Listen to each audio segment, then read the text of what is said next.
Hey everybody, this is Stuart with Wine on the Dime, and today I'm going to be reviewing the 2022 Waits-Mast Winery Rosé of Pinot Noir. It's 13.1% alcohol by volume. It's from Mendocino County, California, and they were kind enough to send it to me because they're the guest for this week's Pink Society chat. So at 8 p.m. Central this Thursday on Twitter, search hashtag Pink Society and join us and learn more about them and their wines. And, well, with that being said, let's get to the review. All right, from a color standpoint, I'm going to give you a medium pink orange. There are some artifacts. I'm not quite certain what those are. It looks like pieces of cork, just off the top of my head. But I'll fish some of that out in a second and let you know.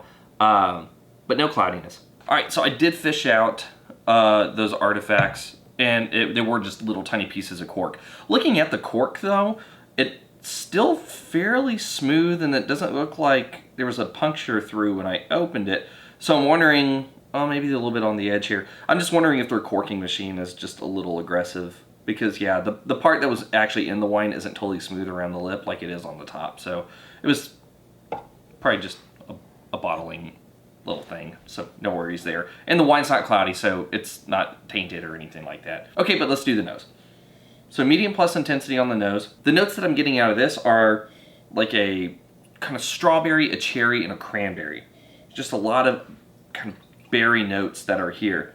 Not really detecting any citrus. There's a touch of like a white flower, though I can't really put my nose on it. And as I'm opening it up a little bit, there's a little bit of watermelon that comes out of here. Anyway, how does it taste?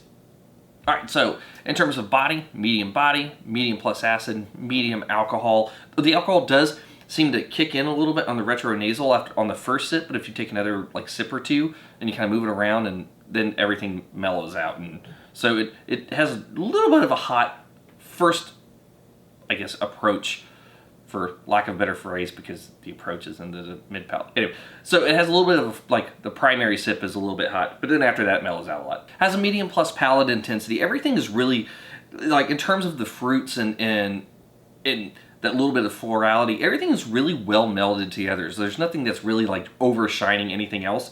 You're just kind of moving it around on the palate, and you do experience everything, which is nice, because it's not like it's a watermelon bomb with a little bit of other stuff. Everything's at the same level of intensity across the board, which is pleasant.